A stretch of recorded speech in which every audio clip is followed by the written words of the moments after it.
Okay, I think we'll get started as Zoom's quite full and I think everyone's here. So welcome everyone to the Computer Accelerator Forum.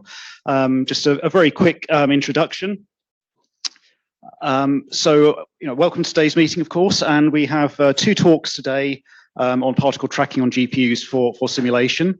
We'll have two talks today, the first on the AdePT project from Andrei, and secondly, on the Celeritas project by Seth Johnson from Oak Ridge. And I'm very pleased to welcome our colleagues from Oak Ridge here to CERN this week, having very productive discussions on coordinate between these projects. And I would say this is a follow-up to the community meeting we had earlier in May discussing this topic. And I've just given the link here if you're interested to follow up with more details and more technical info that was presented there, obviously in addition to what we're here today.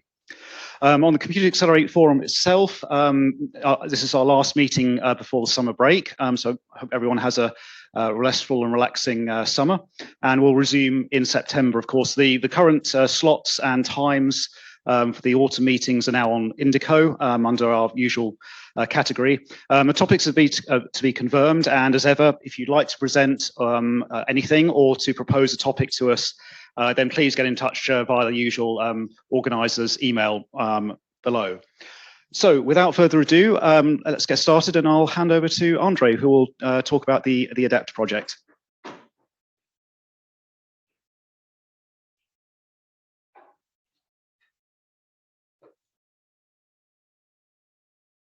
There was a thing that you put in your pocket, but anyway, I can do it like this.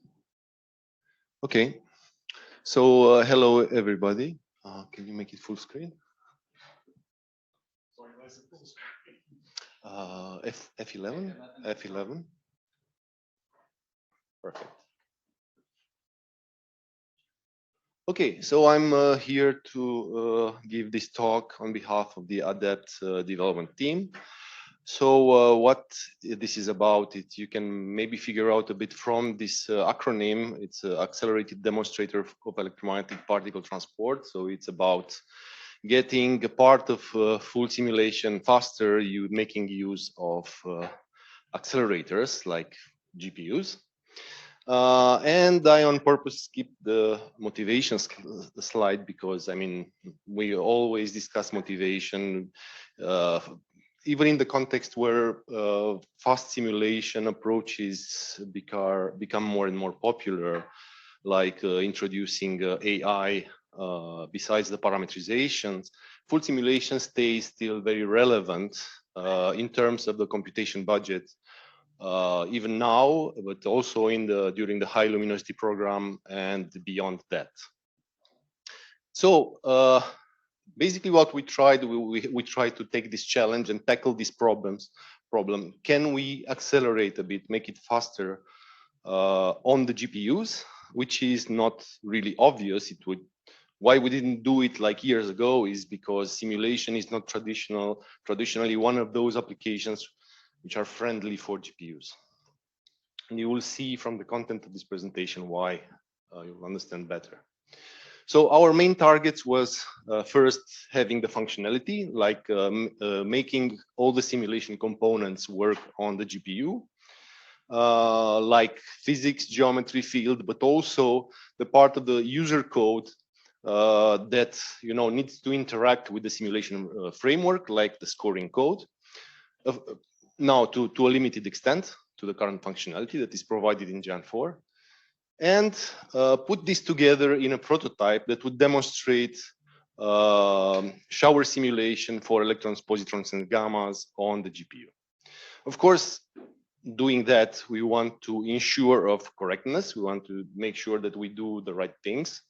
So to validate results and ensure the reproducibility against the Gen 4 equivalent, we want to make this, if possible, usable as soon as possible. So to integrate, so in a sort of a hybrid CPU-GPU workflow steered by Gen 4, in case of some realistic experimental setups. And we want, of course, to get it faster because that was the original goal of it. So to estimate feasibility and effort for efficient GPU simulation. Now, a few words about the project itself. So it started sometime at the end of September in 2020, and it has by now like 10 contributors.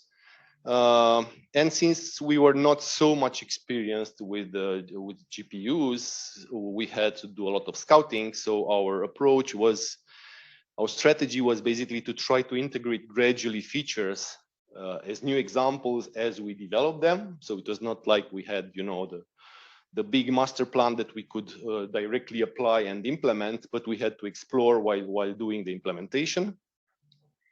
So we have no library built in order to maximize the flexibility to explore in different directions. Basically, we built executables.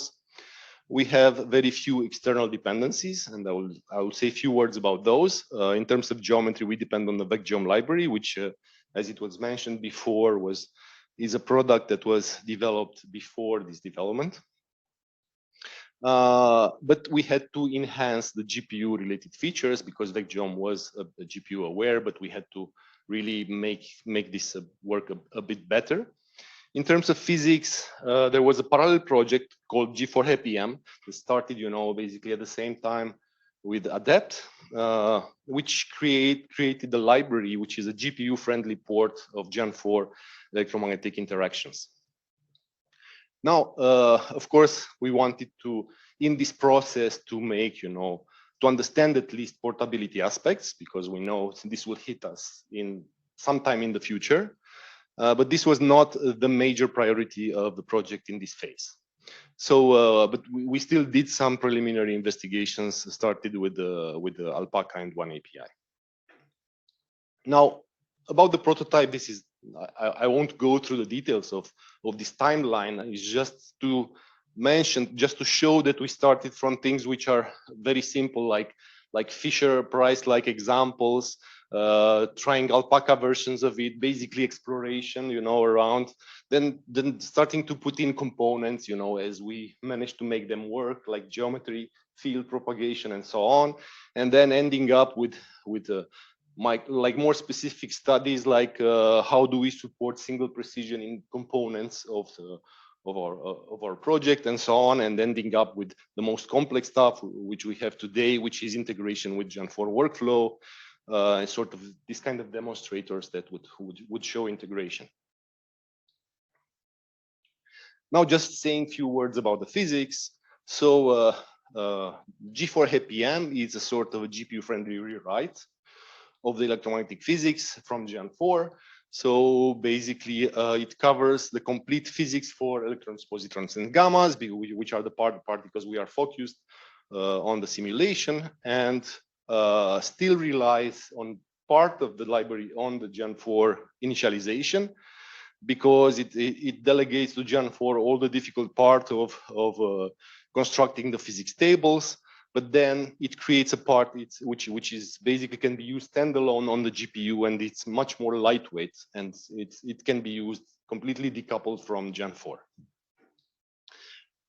Now the design of this library is supportive for heterogeneous simulations in terms of interfaces, because it provides like standalone functions without the global state. You are passing global state as arguments. It provides data, very simple data models like physics tables, which are directly copyable to the GPU. And the code is written in a way a lot in headers, so it can reuse like more than 95% of the code in the GPU shower simulation. Now this table just shows the completeness of this implementation, because basically all the processes for these particles in Gen 4 are mapped into an implementation in G4HappyM, including parts which were missing in the table, like energy loss fluctuations. There are still a very small part which is related to gamma nuclear processes, which is not yet implemented but this is very low cross-section, relative cross-section, and this is, well, mainly because this was not a priority. We don't know yet how to deal with hadrons on the GPU. Now, of course, while doing this implementation, fundamental aspect was correctness. So we had to validate against Gen 4 standalone examples, and we did this for like simple examples like this test TM3, like this sampling calorimeter, which is basically an array of layers of different types of absorbers, and which basically compare, you know, with Gen 4 at per mil level in the in this kind of test case. And we also try to validate more complex examples of integration where we have like complex geometry setups, so many more variables than just the physics. And we are still working on the latest bugs or features in things like a hybrid workflow involving, you know, like a CMS like setup with, you know, the electromagnetic physics. So things which combine not only the physics, but also the geometry, and where we still have like features to understand. Now, a few words on the geometry. As I was mentioning, we had VecGeom before the start of this project. And the first implementation of VecGeom, the current one that we have today, is basically mapping the C++ object model from the host to basically the CUDA space. So all the C++ types are recompiled using NVCC in a separate namespace and library, in the attempt of basically being able to have a single code representation, you know, that we can run on host and device. And from this perspective, this approach proved to be very useful. But from the performance perspective, as you would see later, is not an ideal approach. So we try to improve gradually the GPU support as it was coming from the VecGeom implementation, trying to develop like custom optimized navigation state to implement features, new features like single precision support, basically implementing, because the utilities that were available for navigation were not optimized. So moving basically from simple loopers to optimized data structures. And finally, adopting more modern CMake GPU support. Now, after we profiled a bit our applications with AdePT, involving more complicated geometries, we discovered that geometry can become a bottleneck, and we are now understanding more or less the reasons why this happens. So this calls for moving forward and specializing even more the VecGeom GPU navigation support, and trying to make it portable. So basically, this you cannot use on AMDs. You have to use CUDA. Trying to make it more efficient, more balanced, and more simple by using a surface-based view on the device. And we had early workshop in end of January this year, where we discussed in detail all the possible candidates, and we are now discussing an initial prototype this week with the Orange team. Now about how it works, okay? So how we parallelize in AdePT, because GPUs is about massive parallelism, and in simulation you have not so many options. You have to do massive parallelism on tracks, because simulation is done in steps, which are moving particles to either boundaries or physics processes.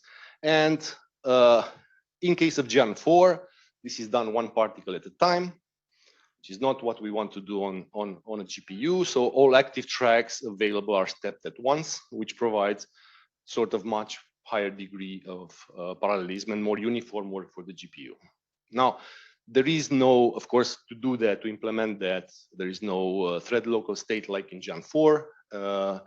So all the state has to be embedded in the track, like track properties, but also the state that is needed across steps.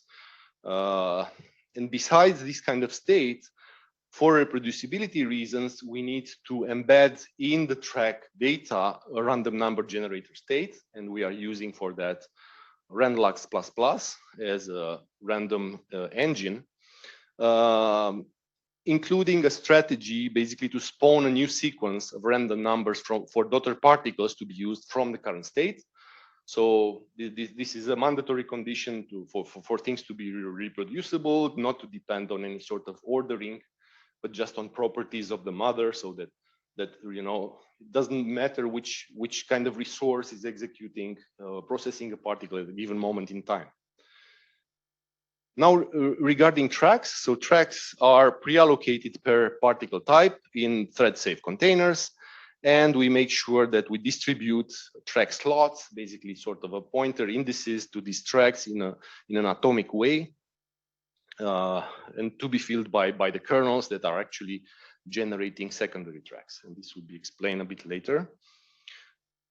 Now, a bit about the track representation and access pattern, because we knew from the beginning that this may become very important aspect on how you lay out the data on the machine. So we try to, well, the idea was that, okay, you may gain, you want to reduce as much as possible memory operations. So you may want to go towards layout and, access patterns that will access just the data that an algorithm needs, that a kernel will need. Okay, so we investigated things like entity component systems, which are used typically in gaming, like SOAs, having behind the SOAs.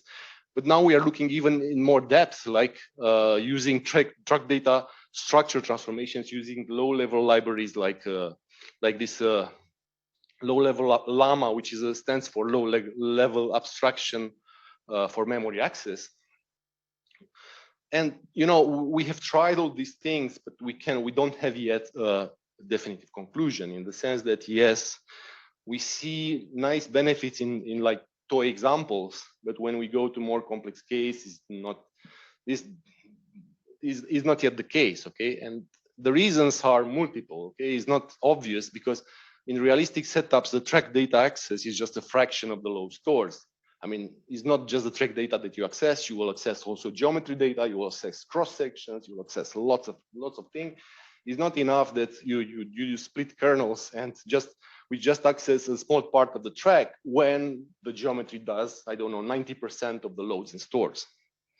Also, making smaller kernels, which are accessing just part of the data, comes with additional overheads, because there is state that has to be transitioned extra via memory. You have launch overheads and so on. Now, as a general remark, I would say that it's quite difficult to implement coalesced memory access in simulation, which is something that it's sort of important for GPUs in order to reduce the cost of memory operations. And this is because we have very complex and sparsely accessed data models, like the geometry, which is a pathologic case. A particle can be in any sort of volume, in your geometry, and if you parallelize over particles, you don't impose some locality on geometry. And this is valid also for other things like physics, because simulation has a stochastic nature, so you will never know what is going to be what process is going to be executed by a particle. Now, one fact is that kill tracks leave random holes in the track data structure. So basically, at any moment in time, a track may die, in your container. So this will leave a hole. Okay. So now, if you try just to blindly place statically the tracks in your container, and then those will randomly die, that will not be very efficient, to look more like a whack-a-mole game, right? In order to access the right data. So you need solutions for sort of data regrouping. You want to have to enforce somehow data regrouping, so the kernels will see data in a contiguous way, even if it's not coalesced, but at least contiguous. So this is how we are handling like tracks in AdePT. We're basically handling arrays of tracks which are pre-allocated, like this container here, which doesn't have like it is thread safe because we are accessing data inside via slots which are indexed. So basically we have a list of active tracks which are per particle type. So we keep like containers for electrons, positrons, and gammas because those can do different things. And we try to parallelize the transportation kernels over these indices rather than on the tracks themselves. Because these indices we can keep contiguous, and how we do that is that, you know, well, basically we first schedule kernels on these active tracks. The kernels will basically either kill tracks or produce new tracks. Okay, so it will have to basically enlarge this container and mark some of these tracks dead, and all the surviving tracks we store in a next container, you know, that represents the end of the step, and that would be swapped with the active tracks for the next step. So basically, this is how we do. In this example here, you have the track 1, 2, and 5, which are surviving in the next container. The track 4 just dies, okay, and 6 and 7 are produced. So at the end, as I was saying, you just swap the active and next before the next iteration. And then we have another feature, because this will still leave some dead tracks in the data structure and, you know, exhaust the memory at some point. So what we want to do is to be able to do compaction from time to time. And this is what we can now do. Now about how we do stepping workflow using this data. So we can start kernels for particle types in parallel streams, because the transporting is independent for electrons, positrons, and gamma. And of course, we try to minimize the synchronization, because this represents overhead. So we have to somehow synchronize it at the end of the step. And we basically do that synchronization on the GPU, because we run in different streams. We synchronize via CUDA events, and we have to synchronize once on the host at the end of the step, because we are controlling the stepping loop from the host, and we need, you know, to know the new scheduling parameters, but also we need some time to transfer the hits from the device to the host, the hits which is produced by the simulation. Now this becomes sort of, this is a preliminary schema. Of course, it can be, you can think of many other scenarios of doing it, not so many, but anyway, few other efficient scenarios of doing it.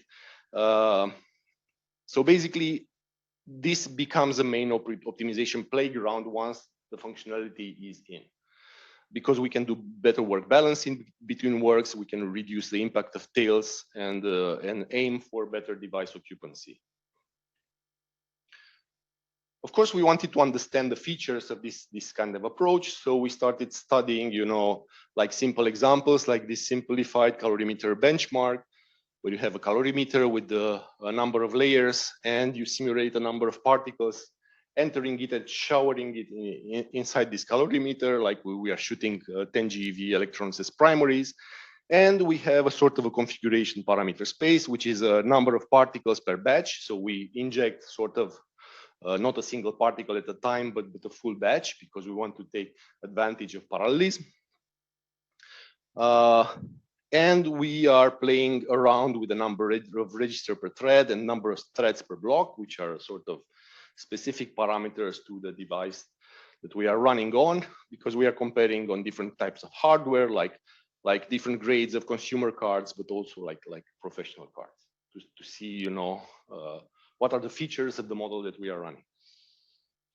And these have some runtime characteristics, like, you know, when you start running a batch of particles, it will start showering. So the number of particles in flight start increasing, and at some point it becomes maximum, and then the shower fades, and at some point it will extinct, and it will allow us to inject another batch of particles. So that's why you will see these peaks.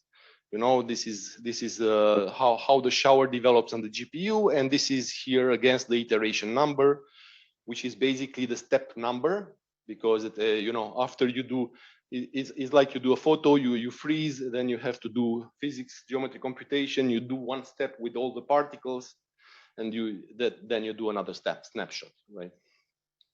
And here on the right side is what happens on the device. You know, and basically the correspondence between the gaps that you see here and what you see on the device.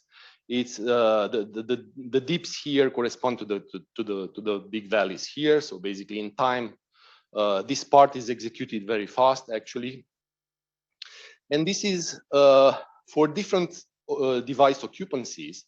And you see that it's not obvious that I mean, you would think that if you have like 100% occupancy of the device, you will get the best performance. But this is not the case, and I will explain the reason why. Basically, you will see even in this simple example, like the fastest approach, it corresponds to something like 50% occupancy. Now we are playing to understand this kind of things. We are playing with the kernel launch configurations, starting from the fact that a streaming multiple processor does not have infinite resources, but it has a limited number of registers, of on-chip registers that have to be split between the running threads. So basically, in this Turing SM, you can play with a set of a number of configurations, like by using either globally this max reg count flag, or using per kernel launch bounds. So you can tune even per kernel how many registers this would use. And this is kind of important. Normally the compiler will do that automatically for you, and it doesn't do the worst choice, but it cannot figure out the perfect configuration for you, because the code is very complex, and it has even virtual cores inside. So recursivity. So it's very hard for the compiler to figure out the best number. And anyway, we want to test these many configurations because, as you increase the occupancy, you increase the degree of parallelism, but because you are using more and more of the device, On the other hand, the threads become slower and slower, because this comes with register spilling, because your kernels do not necessarily use, 64 registers, but they have to use much more. And then to use those extra registers, they have to be spilled to memory, which increases the memory work that has to be done. And you see basically a slowdown. So there is some sort of a sweet spot somewhere in between this, and depending on where this sweet spot is, you can learn, how much, for instance, register hungry your code is, how much complex, where you should simplify things, and so on. So you can learn many things, and this is just showing a relative performance for the three architectures that I mentioned, which are these two gaming cards and the V100. And one thing that you can see is the distribution, for different occupancies. And as I was saying, you see that the sweet spot is at about 50% occupancy for a simple geometry like this STM3. But if you would replace it with CMS or something complicated, this would immediately become, the sweet spot will become 25% or less. That shows that we have really very complex code, very complex for in particular geometry code. Another remarkable thing about this is that, no matter the type of card, being that consumer or professional, they provide basically, with this kind of model that we have, they provide comparable throughput per SM, no matter, the type of card. Now, a few words about the throughput. As I was mentioning, basically more occupancy means, if you have like register hungry code, means more memory accesses and spill to global memory. And that's basically what you see here. It's basically when you increase the occupancy, you will see a larger percentage of memory usage, and performance does not improve with higher occupancy, because actually you try to launch all the threads, but actually they have to all wait for either memory, or they have to wait because they are stalled because of thread divergence.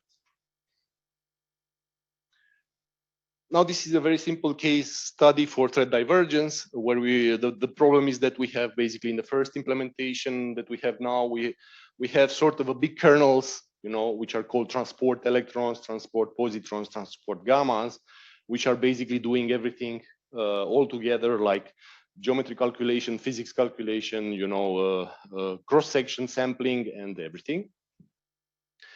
And this has parts, which are thread divergent, obviously. And if we start measuring that, we see basically that if you are in this very high dense regime where you have many particles in flight, although the kernels could start in principle concurrently, they don't, because they use so much resources that the transport electrons kernel will just have to run by itself, basically. And a lot of it is due to the thread divergence. So in average, there are just 13 out of 32 threads active on average in this case. So the case study is just to split the, for instance, the interaction computations from the cross sections and geometry kernels. So there is one kernel for pair creation, ionization, and so on. And the result you can see in this bottom part, bottom picture, where basically this shrinks the main kernel doing transport electrons, okay, and does the rest in smaller kernels, which are much better scheduled by the system then, and they have much more overlap, resulting with, even the main kernel having better thread divergence, in the sense that now 13 out of 32 threads are basically active, and for the other kernels you have like much better convergence, okay, and you end up with a runtime which decreases in a significant way. So the conclusion is that we do have thread divergence, a lot of thread divergence in the code still, and keeping the threads coherent is really key for detector simulation, which is not always obvious because we are talking about stochastic processes, so it's very hard to do the same thing all the time. Now, this is just an overall picture on how this kind of prototype behaves on CPU with respect to GPU. And basically what you see here is that basically a mid-grade consumer card like this RTX 2070, which is a Turing architecture, and it has 36 SM, is equivalent with like the dual socket CPU EPIC, this version where you're running hyper-threaded with 64 thread. So which is okay, quite encouraging, but this has to be taken with a grain of salt, because you have to remember that this is a very simplified setup with a very simple calorimeter. We are shooting as many electrons that we want, and this is not representative for the workflows that we have in real life.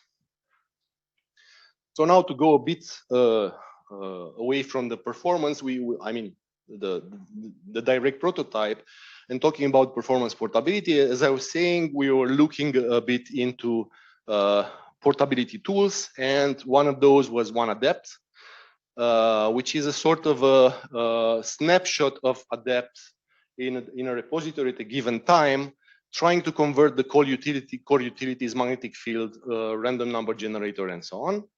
And the main problem that we saw in this process, where we try to basically run with the one API, was that there was basically no way around calling legacy CUDA code compiled in VecGeom. So that was a major obstacle. It became a blocker. Of course, there were several other limitations, like, of course, because SQL has problems calling virtual functions or function pointers, handling non-const globals, supporting STD math functions, and so on. But this triggered basically investigations and work in VecGeom. So we realized that we have to do something about that. And well, this is something for which affects not only this project, but it affects any kind of potential user of VecGeom in this process, like which we're trying to use something else than NVIDIA cards. So we kind of working now on addressing this issue. Just few words about the AdePT Gen4 integration. So going from very simple use cases to more complicated examples when trying to integrate with experimental frameworks. So basically, we provided. We know that AdePT provides only physics for electrons, positrons, and gammas, and an experiment. You have much more than that. You have hadronic physics. So we cannot use AdePT standalone as it is for the moment, at least. So in the first phase, it could be used as an accelerator for the electromagnetic part, of the experiment simulation, in the same way that we use, for instance, fast simulation models, because Gen4 has hooks for fast simulation models. And we are using those hooks basically as a way to put aside electrons, positrons, and gammas, and basically dump them to AdePT, during a regular Gen4 simulation. And then trying to collect back, from the device, energy deposits and particles which are maybe exiting the calorimeter. So basically, you define something which is your GPU region, which is typically a calorimeter. Whenever electrons, positrons, gammas enter there, you just put them aside. When you have a buffer large enough, you just inject that to GPU.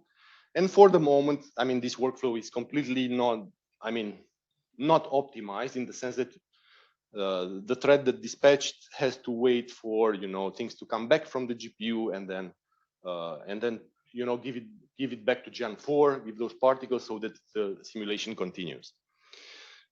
This is sort of a demonstration of principle. Of course, there is a lot to improve there, and we will be discussing with CMS, starting discussing with CMS and Atlas, for how to approach this and try to get it running in the first phase, and then see where we go from there. Now, this how it looks. For the moment, there's not much to say. Is that if you start profiling it and see what speed ups you can get, of course you cannot get more than the chunk of the simulation which is doing electromagnetic physics in the calorimeter. Okay, why just in the calorimeter? Because if we stop particles in all the detector, we may have problems with handling hits in trackers, for instance, which of course this is an attempt of having a general approach. Okay. So this is a simulation of CMS comparing AdePT integration and Gen4 on these two types of devices, on the host a Ryzen 3950 and an RTX 2070 as a GPU, which gets us a speed up of 37% when you use 2 CPU threads plus 1 GPU, versus only just the CPU threads. If you run Gen4 on the 2 CPU threads, you may immediately ask why just two CPU threads, and the answer is simple, is because for the moment we kind of saturate with the current code, we saturate the device with 2 CPU threads. So basically, if you put more, we don't get any benefit. So we would rather run directly Gen4 simulation on the remaining cores. But that's the current status. Okay. Of course, if the code would fit better, if you could. If you get a lighter footprint of the register usage, for instance, you could schedule much more work, and you could increase this number of currently 2 CPU threads to much more than that, but that requires extra work. So basically, that's what is shown in this picture and explained here at the bottom. Now we tried also to deal with user action and scoring. I was mentioning that simulation, it also has a part which basically interfaces with user code. So it has to somehow run user code that is doing scoring, because the user needs to do actions for run, event, and stepping. And there is a big question here: should we provide the same for simulation running on GPUs? The same kind of complexity, the same side of complexity of the user code in particular, coming with all the management of data which is involved, given that the code has to run on GPU. Of course, there are many aspects involved, right? It's the code efficiency, it's the device data management, because remember that we need to score, we need to produce data structure and device, we need to transfer them back to host. Now, solving this problem was not an immediate priority, but when we are talking integration, we immediately start hitting into that, and we will have to discuss that. And this is possibly one of the topics to discuss this week. Now, we still do provide some simplified approach based on static binding, because basically we compile our transport kernels in an application. So then we can ask the users to provide sort of a simple structure which satisfies some interface, and to type def this type to something called AdePT scoring, and this AdePT scoring we can pass then to our transport kernels. So basically, and then we can call it from there. This is a very primitive way of just providing the functionality, you know, and being able to replace a header with something provided by the user. Okay, so that's my end slide. So clearly, AdePT is a challenging project. We knew that to start with. Okay, we knew that this is not the simplest problem to solve for the GPUs. There was some fast progress into it because we had components which were developed beforehand, like geometry, like parts of the field propagation, and so on. And you know, now we realize that yes, we had this functionality, but this was not necessarily the best implementation. So we have to basically rewrite, due to performance reasons, some of these components. We identified also several performance limitations in the path that have to be addressed. And some of them require quite deep code restructuring, like the work that we have to do in VecGeom. Now we have some prototypes for both standalone Gen4 integration and standalone and Gen4 integration, which are available. And yes, we are discussing, as I was saying, with the we will be discussing with experiments on how to do this on a concrete cases more than our toy examples. An important part is the optimization work, obviously, because now we have the functionality, we know where are the hotspots and bottlenecks, and we need to address them. Now, most of the initial objectives, because that's what we wanted, okay? We wanted to have the functionality and we wanted to understand, you know, how much effort is to go further on. And most of these objectives are now complete, but we still have to decide on a strategy for larger developments and more efficient integration with experiments. And this is a lot of work, okay? So collaborating on common development topics, like with Orange team, it's kind of essential for geometry, and but also for other topics like propagation in field, integration with experiments, and so on. And that's all that I have. Thanks a lot.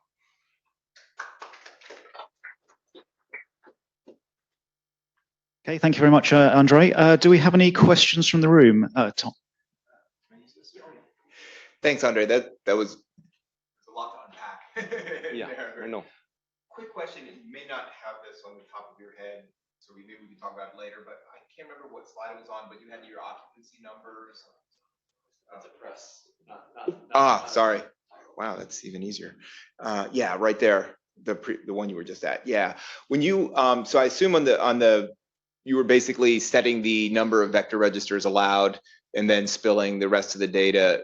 What do you have just off the top of your head what the magnitude of spills were, like without forcing the settings versus the others? Because I'm actually kind of surprised how little the performance hit is, because usually we've seen, so are your kernels just not spilling much data at all anyway? Or is your occupancy pretty good? Or well, I don't have the number on top of my head, so I don't know exactly how many spills we are doing. Well, it's definitely there are spills, because otherwise we'll not see the hit.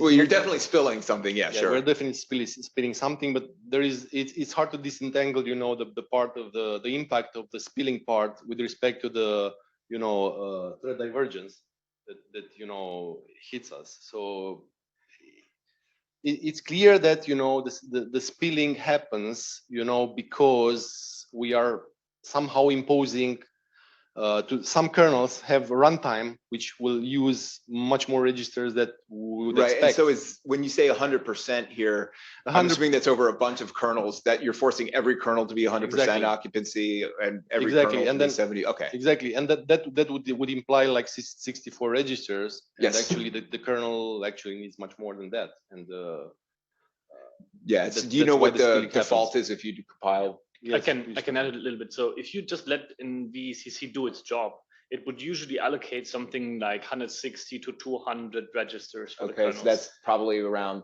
12.5 to 25% occupancy, somewhere in that range. I think that's the 50. The 128 is the 50%, if I'm not mistaken. Okay, and Yeah, and if 25% is 256 registers, the maximum you can go. So there's actually not so many locations in the code where you need all those registers. Many locations are completely fine with 128 registers. Right. And that's why the impact is not so dramatic. But the moment you go below 128 registers, oh yeah, no, you're it paying. gets dramatic when you get Yeah. down around 12.5%. Yes. Yeah. Hey, any other questions from the room? I have maybe a very simple question. If you go to slide 22, how should I compare the numbers you have there for your geometry? Next one. So am I comparing apples to apples in your geometry setup? Yeah, what you see here is that when you look at the case of CMS compared to this test TM3, which is just simple blocks, okay? What you see immediately is that there are lots of stalls. These stalls are just because of thread divergence, extra thread divergence that you have in the complex code, because you're calling, for instance, in the same kernel, you're calling a shape which is a box with a shape which is a polyhedron or something like that, which is very, very complex code, and then you got lots of stalls because of that. And that's what you see here immediately in this blue bar compared to the green bar, Okay. which is representing the number of stalls. So yes, we're comparing apples to apples in the same that it's just the same type of application, just changing the geometry, okay? Oh, okay. So But the geometry is very same. different. But the geometry is completely different. Like in one case, it's CMS. In one case, it's just a block. Okay, all right. Okay, Sure. so that's why it is an apple-to-apple comparison, and this just shows how critical geometry is. By the way, I didn't explain that in detail. How critical geometry is and how it becomes a blocker, and worth attention. Okay. To All right. refactor. Thank you. Maybe coming to that point, TestTM3 has one type of volume, a box, and it has probably order 100 of them. And CMS probably has 15 different types, roughly 10 to 15 different types, and has 6 million of them. So they're basically the extreme. And it's not only the number that matters, because a particle would see so many daughters, so many neighbors around, you don't see the full millions of volumes, okay? But the complexity, the difference in complexity is what that really matters. Okay, there's no other questions from the room. I think, Vince, you have a question on Zoom? Thanks, Andrei. Very nice talk. I have a question on slide 20, or a few questions on slide 20. Yeah, just a sec. Yep. Yeah, so this is a little dear to my heart, and it's unfortunate that the efforts have been postponed. I'm just wondering if you can elaborate a little bit more on some of the issues or obstacles that you mentioned here. For example, calling legacy CUDA code, or I guess you mean native CUDA code, or what? Yeah, native CUDA code, because VecGeom has like direct CUDA binding, So basically, we compile a CUDA library, so we have to call into CUDA kernels, basically from one API, which is completely, is not what this library is supposed to do. Okay, they provide some support at some level, so they provide this compatibility layers. That there, at least at the point when we tried that, there was like a 10-step linking procedure, just to get it compiling. So and then of course there was no big benefit for portability, in particular for portability. So you don't want to do portability where you call like CUDA code behind. So it defies the purpose, So and this is why it was a blocker. It was a blocker because we have components which are really binding to some solution. And this is not what performance portability is about. So that's why we are now focusing on completely, let's say, decodifying the geometry part, which is this critical component, and then restarting the exercise. But that, since we are looking for, not portability is important, right? But first you need to demonstrate that you can do the thing, and you can do it efficiently. So if you don't demonstrate that you can do it efficiently, it doesn't matter the portability, right?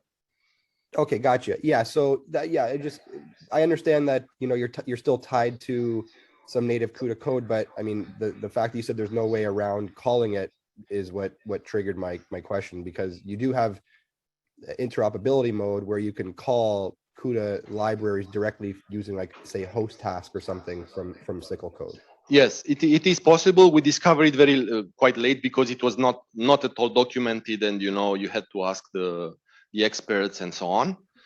But at some point, yeah, we got it running, but still we are not happy with the going further in this direction.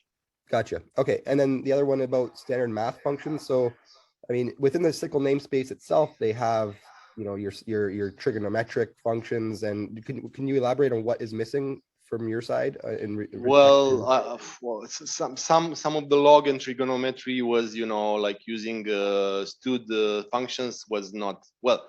That was a temporary problem. I think it was solved at some point. It was not like the D blocker. Okay.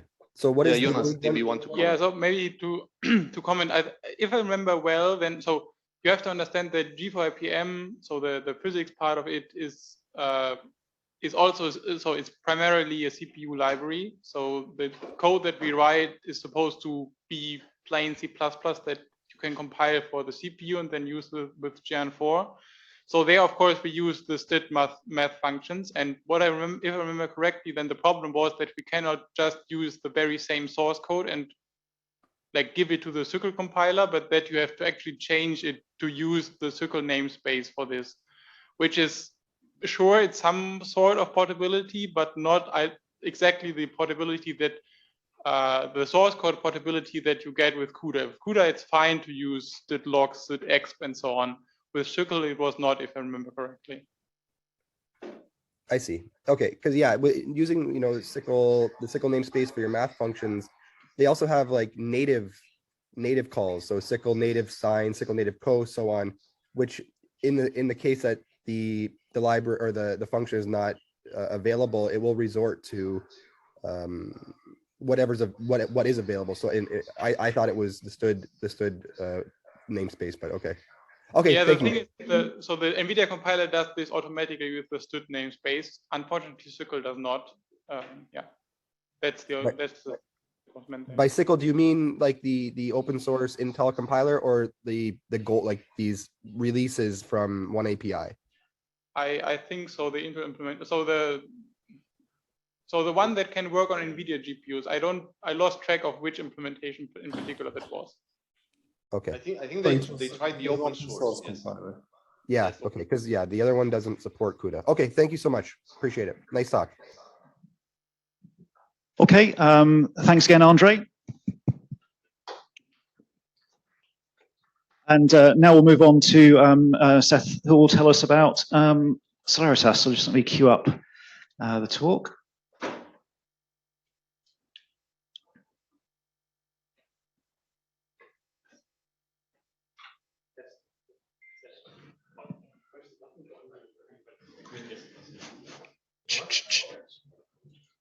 Can we get a sound check? Yeah. Does this work? Faint. Okay, let's try it. Check, check, check.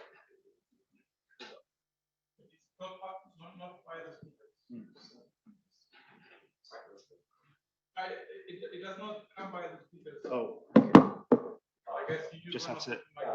Yeah. Okay.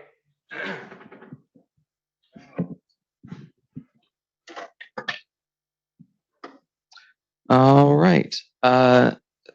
Thanks, Ben, for setting this up. So I'm Seth Johnson. I work at Oak Ridge for the HPC Methods for Nuclear Applications group with Tom. Okay, so I'm going to be speaking about Celeritas as the GPU code, and I'll start off with some introduction. Most of it's going to be rehashing stuff that you've already seen in this presentation and others, so I'll try to go through it rather quickly. So Celeritas is similar to AdePT, a re-implementation of a subset of GEONT4 physics. So we're targeting, at the current moment, EM transport.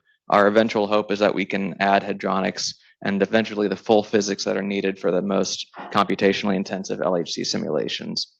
Our project is leveraging both the high energy physics community, all the physicists at Fermilab, Argonne, and our collaboration with CERN and elsewhere, as well as the HPC and GPU particle transport domain knowledge that we've developed over the years with the particle transport codes at Oak Ridge National Laboratory. So our code has actually first committed in June of 2020, so we're relatively new. We've been leveraging other project fundings for the last 2 years, some bridge gap funding from HEP and Oscar. We've just been awarded our first programmatic funding, and that's starting next month, that we'll be able to develop on for a couple of years. So as I mentioned, our short-term application is for offloading electromagnetic particles onto the GPU for acceleration. Our longer-term goal is to add more physics so we can accelerate the entire set of application frameworks and get them their answers that they need faster. And the reason why is because there's this increasing need for higher computational power that's being driven by the high luminosity upgrade. This is a derived slide from some of the Atlas data, their projections in one of their recent project development presentations. Basically, Monte Carlo simulation requirements are going to require more than a factor of 2 performance per watt per year in order to meet their simulation needs with their expected programmatic growth. With the higher sampling rate, we need more detector data, and that means more simulations. So each one of these analyses is going to cost an extreme amount of CPU hours, and a lot of that comes from the full fidelity Monte Carlo simulations. Another huge fraction of their expected computational requirements are also going to be from their fast simulations, and with the increase in interest of ML-driven fast simulations, the training data for those are going to have to come from Monte Carlo simulations as well at full fidelity. So we're hoping that we can eventually satisfy, if not a significant part, then hopefully a substantial part of that computational burden. So GPUs, as if you watched Tom's presentation earlier, are now dominating the amount of performance that are supplied by the high performance computing centers at Oak Ridge, around the DOE complex, and indeed around the world. The general purpose graphics processing units were conceptualized in the early 2000s, and they've really expanded over the years. Basically, their ideal workload is operating on graphics-like applications. So anything that has a structured grid where you're doing the same operations to every pixel or work unit is ideal for the GPU. There's basically a bunch of different small cores on the GPU as opposed to the fewer cores on the CPU. This is an old CUDA diagram from NVIDIA's manual. And each one of these cores can operate on data in parallel, and then you throw a large number of independent threads onto those cores, and they'll all be solved. And the more parallelism you can throw at it, the more efficient it is. The more similar the workloads, the more efficient it is. And in order to get that sort of efficiency on a lot of different applications, you have to be extremely careful. So the programming models require a lot more care, both because this desire of the processors for uniformity means that you have to be a lot less flexible and less dynamic. And additionally, on all of the current data center type cards, and there's consumer cards are moving away from this, and there's some movement away from it in the HPC space, but there's distinct memory spaces for the CPU and GPU. So you have to be able to move explicitly sometimes for performance data back and forth between the GPU and CPU. And that's one of the things that especially trips up people who are new to GPU programming is where is the data being accessed in my kernel, and why am I getting these kernel sig faults? For Monte Carlo, we have extra challenges because of the different computing models of these. So there's 2 main areas that I can point to where we have issues is execution and memory. So with execution, one of the key issues with Monte Carlo processes is with divergence and load balancing. So divergence is where each separate thread is doing something a little bit different, and it's inside of a different branching statement. Load balancing is whenever each thread has to do the same or a different amount of work. So if one thread is very long, the GPU kernel is not going to complete until the slowest thread is done. Divergence just means that the GPU might be less efficient as it evaluates those individual threads. So GPU, ideally, you want every thread doing the same thing, the same number of times. For Monte Carlo applications, every particle's doing something a little bit different, and it's going to be doing them sometimes a different number of times. So, for example, we've got support for sampling different elemental cross sections whenever in a material whenever we have an interaction. Even though you might look at it and say that each material has different cross sections and the particles are different, you are still doing the same similar lookup over doing a sampling just over a table over tabular data. Depending on the number of elements in your material, though, you might be making that loop a different number of times. So that's load balancing effectively. Divergence would be if you have some particles that don't do that material sampling. Memory access patterns and data structures are another problem with Monte Carlo methods. So GPUs, if you're, just like with the computer games, you're accessing a big coalesced block of memory that represents, typically the computer screen. GPUs want that direct, uniform, contiguous access to be efficient and to have the highest memory bandwidth. In contrast, Monte Carlo codes have a lot of hierarchy in their data that requires indirection to go from one array to another array to another array. And on top of that, there's random access because depending on what your particle is doing, where it is in the problem, it's going to be accessing a different part of that array and a different element of a completely separate array in memory. An additional problem is that memory allocation is almost impossible to do on the fly on GPUs, especially inside of a kernel. And traditionally, CPUs for Monte Carlo transport have been able to rely on allocating particles on the fly. There's operator new all over the place and JONs inside of a kernel because you're creating secondaries, you're creating track results, you're creating all the sorts of stuff. On the GPU, you have to make sure that you can run everything effectively pre-allocated, and that poses a challenge.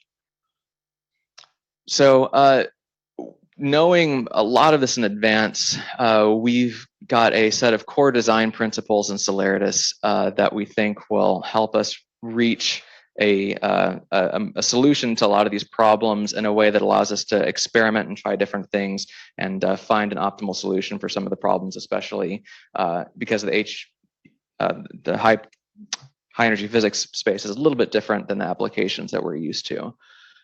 So with data-oriented programming, we're very careful about keeping our data in distinct parts of the program for different use cases. So our particle data is in one encapsulated bit of code, our physics data is in another, our geometry data is in another, and then our kernels will combine these as needed. And that lets us refactor those independently. It lets us refactor the data structures under the hood with these object-oriented interfaces to that data.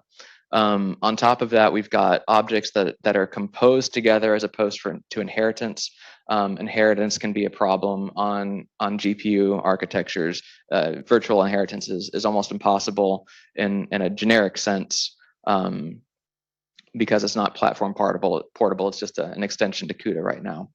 And one of the things that we want to also do as we're going through and implementing these new physics is to revisit some of the design decisions that have been made over the last 30 years because computer architectures have changed substantially. So what used to be an intelligent design decision 30 years ago may not make as much sense today, especially on the GPU. So as we're developing this, we have included extensive unit testing, mostly testing the CPU code, but making sure we're able to run that identical CPU code on our GPU as well. Integration testing on larger problems, and then we've got a review process so that we have everyone across our team is able to look at the physics and the core capabilities that we're putting in there. So what have we got in Celeritas right now? So one of the fundamental pieces that we put in is a method for organizing our data structures that makes it easy to develop new physics on both the CPU and the GPU simultaneously to be able to transfer the data seamlessly and effortlessly, and most importantly, flawlessly across the devices. So we wanted something that would abstract away CUDA malloc, CUDA copy, and knowing which memory space is where. So we've got a mechanism in place for allocating data, constructing on the CPU, and then effectively just copying this deep hierarchical data over to the GPU with a single assignment operator. And this has proven to be really helpful for developing all the different models that have complicated data in them. Architecture portability is another key aspect that we've had to keep in mind. The Department of Energy has invested in a number of different computer systems, as Tom mentioned in his presentation, and they all have a different set of architectures that they've chosen for their accelerators. So Intel, CUDA, NVIDIA, and AMD. And so we want to make sure that whatever solution we choose, it can't lock us into a single vendor.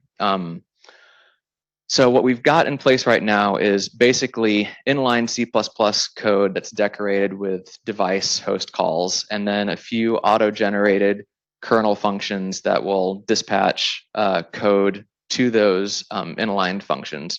So it's a little bit hacky, but it works well so far for us, and we're able to reuse the same identical physics kernels on both CUDA and HIP and on OpenMP on the CPU.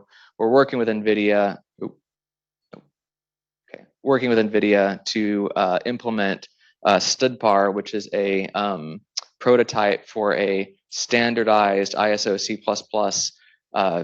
divergence and offloading paradigm for running kernels on GPUs and other potential architectures in the future.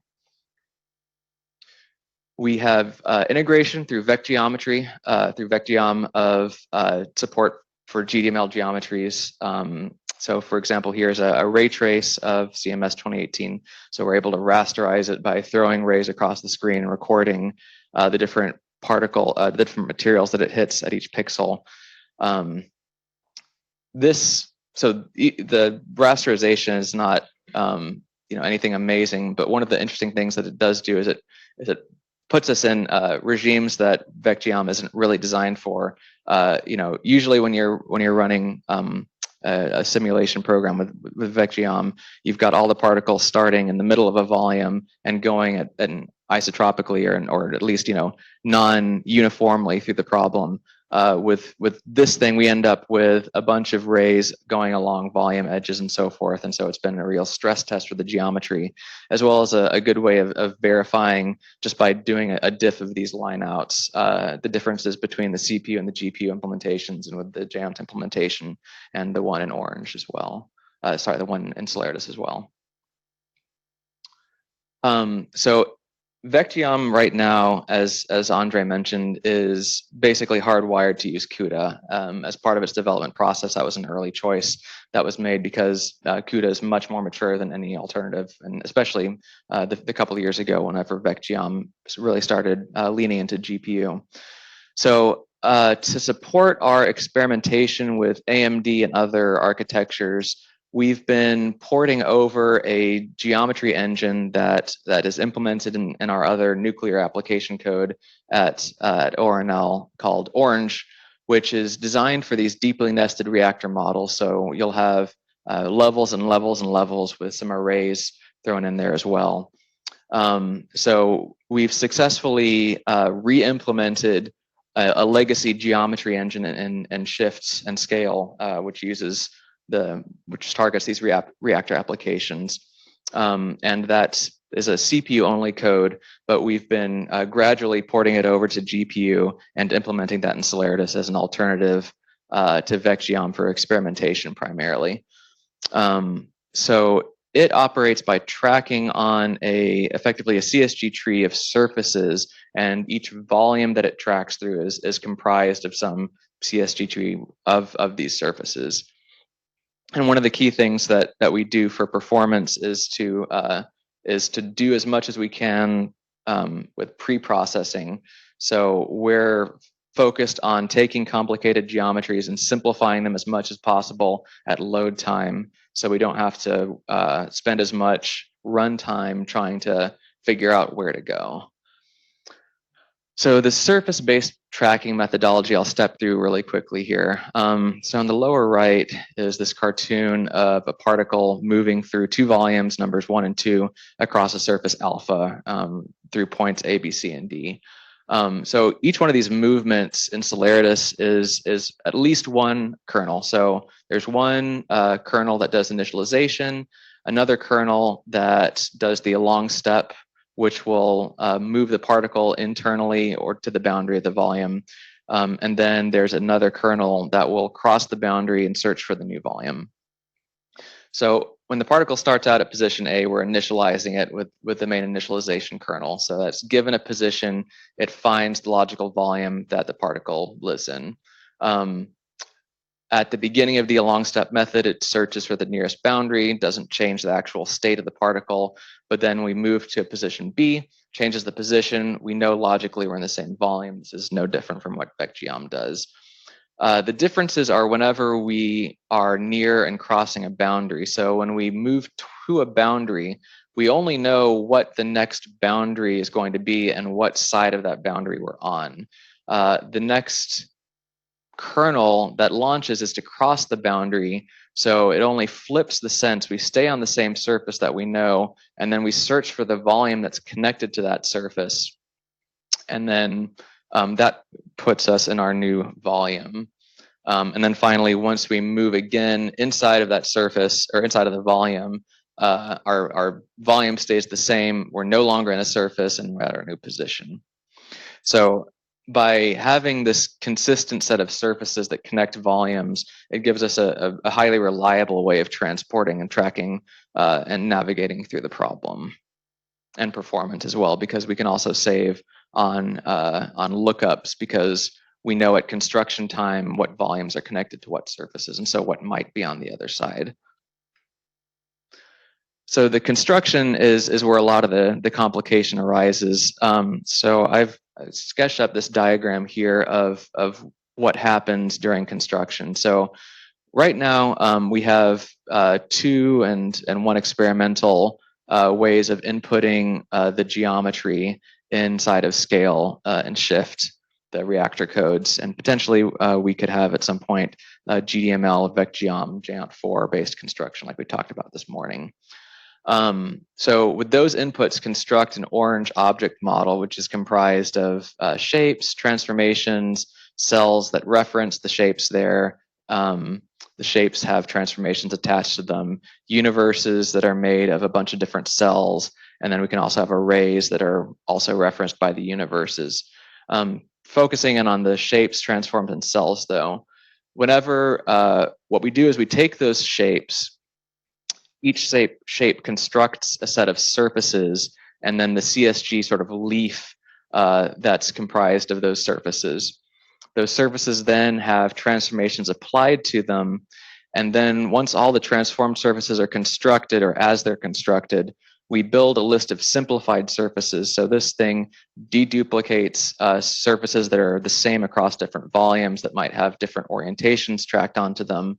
And combined with the CSG trees that come out of those shapes, we get our runtime data that's copied over to the GPU, the CSG tree made out of cells and these surface definitions, and then the simplified surfaces themselves. So only a small part of the data actually has to be copied to the GPU. The rest is just sort of used for construction.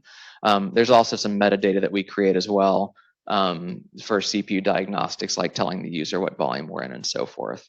So this disclaimer down in the corner is that this is all right now only being done in our scale implementation, but over the coming months, we're hoping to bring more of that into Orange, so that this is more available and can be also experimented with by the AdePT team. Okay, in Celeritas, we also have implemented standard EM physics. Let's see, the newest edition is urban Coulomb scattering. Although it is a work in progress, we're still trying to figure out why our step lengths are so long on average. So this is killing our performance. the fact that we're having a couple hundred more steps on average than in JANT4. So we still got some debugging to do. Okay, the transport loop and control flow takes a substantially different approach than AdePT. So AdePT has one effectively transport loop per particle type. We have numerous kernels that all operate generally on the same set of tracks. So there's a pre-step kernel that will do the initial calculation of whether we're undergoing a discrete physics interaction, so it does the sampling, the distance to collision, as well as calculating range limiters and other user input step limiters. The long step kernel comes next, so that will apply multiple scattering if needed to. It will do the distance to boundary and determine whether a boundary is hit or not. It will kill the track if it comes to a stop, and it'll apply the multiple scattering also as well. So these, the boxes here, the little boxes refer to actions, which are kernel IDs basically. So each kernel is triggering other kernels to happen next. Those kernels only get applied to the tracks that encounter them. So particles tracks will individually encounter either a boundary action or a discrete interaction. And once that discrete kernel, so if they hit a discrete action, they enter the discrete kernel where we can do integral cross-section rejection. Then we sample the process. Based on that sampling result, we have an action for each individual physics model. So we have one kernel launch per physics model. And this is a way that allows us to extend at runtime and with downstream user integration, custom models, and so forth. The discrete kernel is also where we do our cross-section sampling for determining the element that it collided with. And then, of course, there's the boundary kernel for moving across the surface into a new volume. And, of course, if it exits the world, we kill it. Okay, some notes on JANT4 integration. So right now, we've got a pretty streamlined approach for setting up Celeritas on the fly from existing JANT data. So if you've got a JANT program running, we can pull in the physics that are selected, as well as, if you give us the GDML geometry file, we will construct the geometry through VecGeom using that. But we can either load the physics data on the fly from JANT or save it to a root file and then load it later, depending on the application and the various issues that you might have with building root or VecGeom, or JANT rather. With Acceleritas, this is a library that Soon has been primarily the lead on, Soon Young at Fermilab, which is designed to bridge Celeritas to JANT4. So it uses the JANT tracking or task-based model to fill up Celeritas primary vectors based on the EM particles that are coming out of JANT, send those to Celeritas to run them on the GPU, and then fill in, take the resulting hits and transfer them back into JANT4. So that's still a work in progress. Guilherme at Fermilab is working on direct VecGeom integration. So we'd like to be able to, instead of independently loading a GDML file requiring the users to have one, to be able to pull in any sort of in-memory JANT4 geometry definition. So, and potentially in the future, we could also construct orange geometries from that representation as well. One of the struggle points that we've had is that not all JANT4 data is accessible via JANT4 APIs. So this is something that we think we could work with the JANT team to address going forward. So for example, some of the Seltzerberger data, we've had to construct our own readers to import those data formatted files. I think if we start looking at G4 HepEM, some of these problems have already been addressed there because they've had the same issues where they have to load the data themselves, add their own readers, and so forth. And then finally, some cross sections we have to implement on the fly anyway, so we can construct cross sections directly from the models. Okay, our 0.1 initial release is just around the corner. I know I said it was almost here last month, but there's one little feature one little addition that is left basically. And our target for 0.1 is having a sort of polished library experience. So one where you can take a installed version of Celeritas, an installed version of Geant, and then run your own application based on those without having to do any recompiling of Celeritas or anything like that. So we want to have a stable API for runtime setup and transport, where you can change how the transport loop is operated, how you fill it with primaries and execute it, and pull in the physics choices directly from whatever Geant stuff you have set up, as opposed to having to recompile a source file to change those sort of things. So this includes options like disabling or enabling multiple scattering, energy fluctuations, model selection, and enabled particles. So we've got code documentation in place and the skeleton of a manual in there as well. We've recently separated out our code base so that if the adept people want to start playing around with Orange, they don't have to bring in all of the components for running Celeritas physics. And we made sure that it works as both an installable library or as a CMake project subdirectory, and we've tested that out by integrating it into Acceleratus. We have now the ability to transport on realistic materials. We waited until late in the game to implement sampling over elements because it doesn't really change our big picture transport scheme. That's in there now. We have support for transporting on a generalized magnetic field. Right now, the master branch requires a recompilation to switch from uniform to magnetic or to a different parameterization. The last feature for 0.10 is an abstraction for that that'll allow you to change out the propagation method at runtime. And finally, multiple scattering, we've integrated that, got the strategy for integrating it, and it's in place even though it's still undergoing validation. Okay, a little bit about performance. This is basically the same slides I gave, Amanda and I gave at our meeting in May, the beginning, so I'll go through this quickly, but it's the simplified test DM3 problem with lead and a bunch of 10 GeV primaries. One of the things to note is that we don't have spline interpolation set up for the slowing down calculation, so the DEDX and range interpolations don't use spline, but to make up for it, we added a bunch more grid points. We're getting much closer answers, and instead of the 3% performance penalty we're seeing in Geant 4 for splining, we're seeing only a 2% or less penalty. So we look into this as we go forward, but it may make sense to switch out the decision for how we do cross-section evaluation to better benefit the GPU, even if it might not make as much sense for the GPU or historically. So the initial performance results that again, these are the ones that we showed. Celeritas is this is run on Summit, which has effectively 7 CPU cores per V100 GPU. And this is Intel Power 9 cores. And effectively what we're seeing is apples to apples. Orange on the CPU is a factor of 40 faster with GPU power alone. That's the big takeaway, is without the GPUs in use on these high-end DOE machines, you're throwing away 95% of your available performance.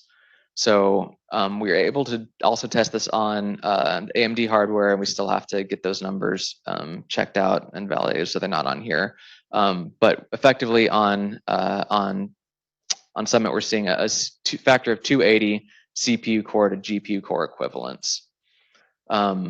We also ran Geant 4 and AdePT. I don't have the AdePT numbers since they're out of date now, but we're seeing the similar order of magnitude improvement irrespective of the code. So the implementation choices never really did much more than changing the performance by a factor of 2, which really does suggest that the target goal of a factor of 2 performance per watt achievement can only be met by implementing Monte Carlo detector simulation on the GPUs. then you're never, I think, going to be able to reach more than a factor of 2 by refactoring. We've got some detailed timing results. So these are our main sets of kernels. Launch models is actually a half dozen kernels or so because we have one per model. A long step is our slowest kernel because that's doing a bunch of stuff, as our boundary calculations, multiple scattering, and energy fluctuations, as well as the energy loss calculation term. So this thing, we're actually going to be breaking it up over the coming months so that we can have only this one might be able to differentiate between the neutral and charged particles, for example. So if we recompile a special long step kernel that doesn't include energy fluctuations and the scattering terms, we can achieve a much higher occupancy because the register usage is much lower without those sampling in there. So it's just a sneak peek at some of the things we'll be doing. Performance testing, we're still working on the multiple scattering, tracking a magnetic field. As I said, it's in there. All of our results so far have been with sort of test applications where I think most of Soon results that he showed were the particles were doing most of the same thing in a similar volume. So we'd like to be able to test this in more complex geometries as well.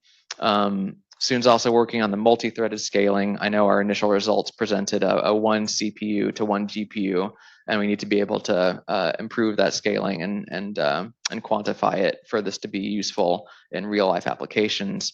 And then also we are working on getting frontier single node performance on these AMD GPUs.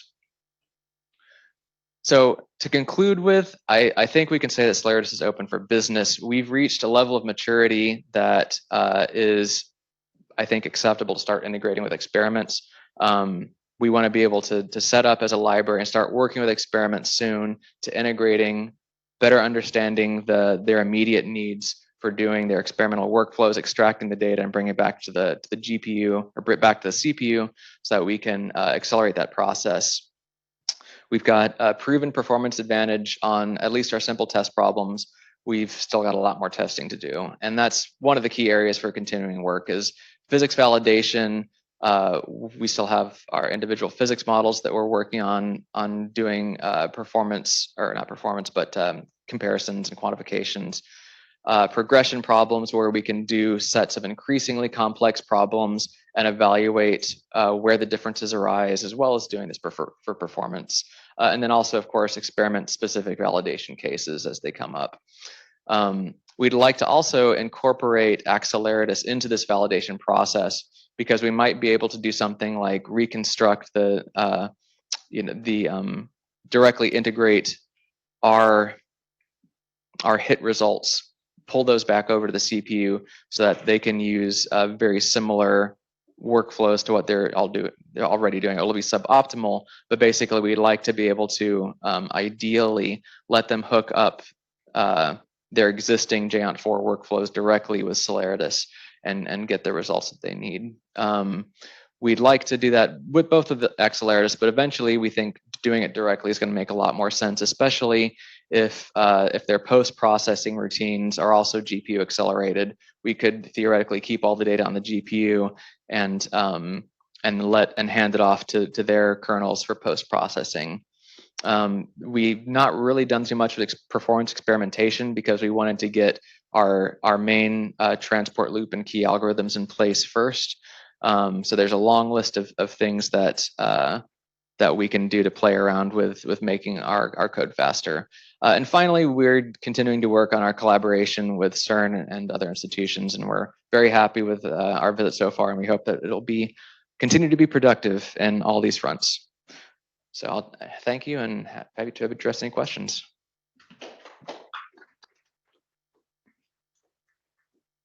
Yes, thank you very much, Seth, for a very nice overview. So do we have any questions from the room? Jonas? Yeah, of course, for G4IPM, I think it was slide 17, but I'm not sure if I remember that. Yeah, exactly. The JAN4 data that is not accessible via API. So in G4IPM, we don't need to read any of the data files ourselves. So basically, I mean, we are just asking the JAN4 models to give us the physics table. So what is the reason that Celeritas needs access to what I understand the raw data that is the data files. Yeah, I think in that case specifically, you're using a statically compiled Sulzberger cross-section table, something like that. Is that right? Yeah, we are. No, I mean we are just instantiating the GN4 model for the Sulzberger and the relativistic cross-section data, and then we are just asking those GN4 models, which are objects in the end, for the data that we want, and we get all of what we need. So the question is, what is Celeritas doing differently that it needs access to the raw data files? Yeah, this isn't for the physics table data. This is for like the cross-section rejection sampling. That's part of the what do you call it? The post-step do it. Okay. There's a set of cross sections in there that we're not able to directly access, I think. If Stefano is on here, and the rest of the team, I think might remember this better than me. I'm a little fuzzy. I think it's because we try to implement on-the-fly cross-section calculations on our model, but I think G4-HAPM is pre-tabulating them at initialization time. I think that's what we started doing before creating our own pre-tabulated microscopic cross sections and going on that direction. Yeah, but you're also not computing the cross section on the fly, do you, for the Sulzberger model? That would be surprising. No, we're not doing the microscopic cross sections for interaction sampling, but as part of the secondary production. Anyway, we can look at our codes and compare it offline. Any other questions from the room? John? It's more a comment than a question. On your final slide as being open for business, I think I would say that that's an optimistic outlook. There's a hell of a lot of work to do. And but of course it is the next stage to understand what, for example, experiments need in order to output data, and that's one of the things that we want to discuss this week.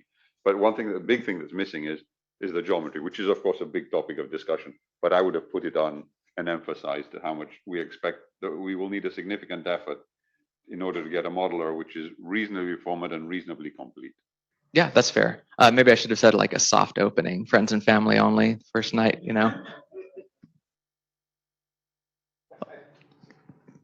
Yeah, I think the emphasis here is that there's more than just purely toy code there. So I think we can start looking at some of the deeper issues that we haven't yet. I would agree with that very much. Yes, absolutely. We need to look at more than the suite of issues that we've been looking at. Okay, if there's no more questions in the room, anything on Zoom? Anyone wants to raise their hand or just speak? No, okay, well, again, thank you very much to our speakers for a very good overview. And we'll close the meeting here. So thank you very much, everyone, for connecting. And as far as the Compute Accelerate Forum is concerned, we'll see you again in September.